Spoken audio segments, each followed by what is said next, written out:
Shalom Aleichem and welcome to Machan Leira online smicha. In a typical Hasidic neighborhood, and when there's a small grocery store and or any other shop like that, everybody knows everybody and we trust everybody. So what happens in most of these neighborhoods?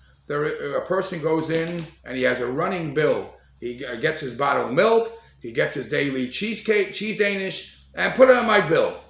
And or even if it's not just a cake and a drink, even if it's a whole Shabbos order, you have a running bill, and every once in a while the family, the father, the breadwinner of the family pays the bill. And the question is there any halachic issue with this? What halachic issue may there be? So I actually saw that in one of the Batei Dinim in Eretz Yisrael, one of the poskim discusses this, and he says, this might be a problem. What's the problem? There's a clear din in Shulchan Aruch in Choshen Mishpat Siman Ayin Sif Aleph that says that a person, you're not allowed to give a loan to a person in need unless there are witnesses present. You have to have security that the person will feel comfortable or feel obligated to pay it back.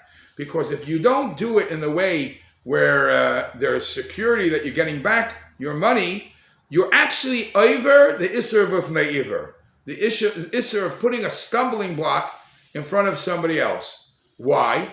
Imagine you got yourself a nice chunk of money, and there are ways around how you don't have to pay it back.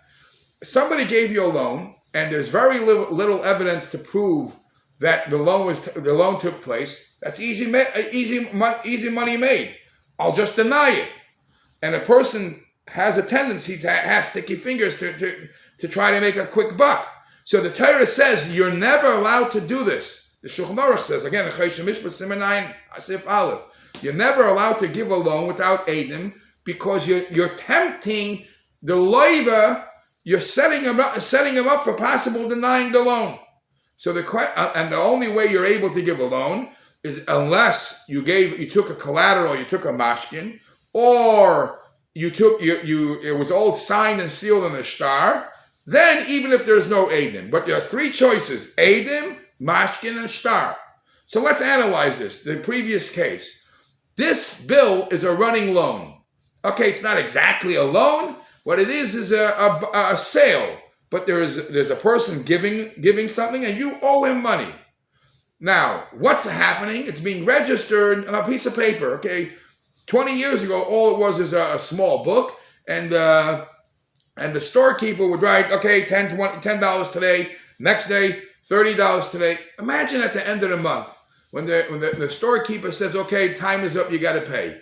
And he hands the bill and he says, okay, you owe me for this month $400.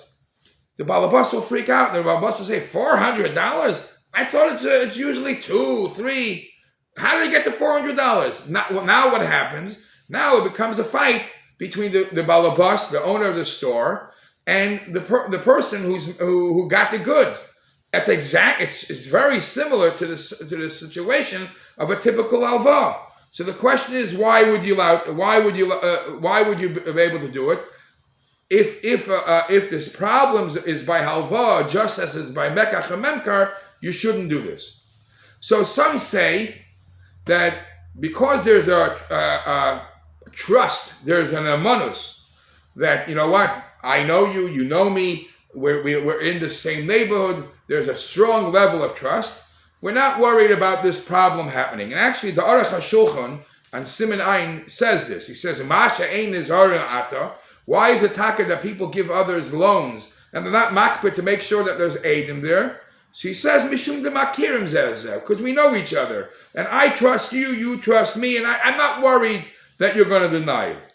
So perhaps the same thing with these running credit bills in a fruit store or in a fish store or a grocery, because everybody knows each other.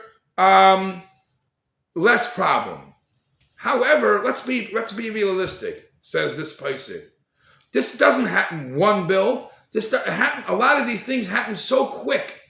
And it happens often. Every day the kid comes in and takes a bottle of milk. The next person and somebody else in the family will come in and take something else. There's definitely situations where there could be mess ups. On top of that, Friedman, Goldman, what's your name, Friedman? By mistake, he put it on a different Friedman's bill, on a different Goldman's bill.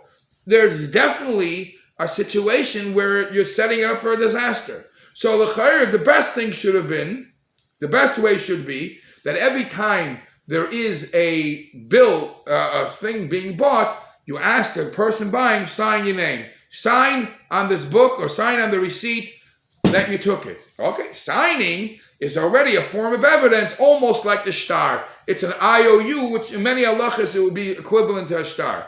But we don't find anybody doing it. So again, it's interesting that there was a leading Paisik in Eretz Yisrael felt that this is not something that you could easily overlook. And he only says that maybe because today's days everything is computerized and everything is back then, as I mentioned, you took something, the guy wrote it down in his little book, but you didn't leave with a piece of paper. Today's days, the guy gives you a receipt instantly. Okay, it went into your bill, it gives you the receipt. Maybe that exchange of paperwork of shtar would be like a shtar, and that will take away the issue of lifnei iva lo sitn michshol.